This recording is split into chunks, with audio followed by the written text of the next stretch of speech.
Ayan guys, peace muna. Mapagpalang araw na naman po. Ayan, may lalakarin na naman po ako. Klaro kayo. Mutya. Ayan guys, hanapin ko yun. Para may turo na naman po ako sa inyo. Pero bago po ang lahat, guys, nais po ako magpasalamat po sa mga nag-follow po sa akin. At na rin sa YouTube channel ko po. Kung gusto nyo pong mga demo po sa mga mutya nyo po, kung paano nyo gamitin po, puntahan nyo lang po ang munti ko pong channel. Subscribe na lang din po kasi bago lang kasi din po yung channel ko po.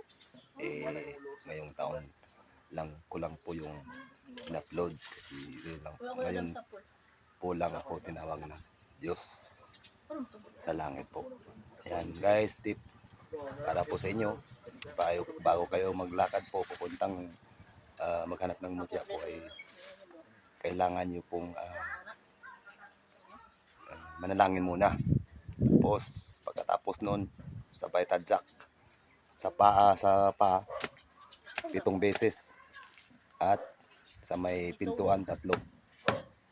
Ayan guys, para gabayan po kayo ng Diyos sa inyo pong puntahan at para malayo po kayo sa mga disgrasya po, lalo na sa mga tangkap po sa mga buhay dyan, kailangan nyo po ito. Lalo na sa may mga tangan po, pag may mga tangan po kayo, pag nakaalis na po kayo, yun po ang motor po yun. Pag makaalis ka na po, huwag ka nang babalik. Kahit ano pa yung nakalimutan mo, huwag ka talagang babalik. Yan po ang number 1, huwag ka talagang babalik. Ayan guys, hanggang sa muli, yun lang po. Ito po ang inyong kaibigan, si Prince.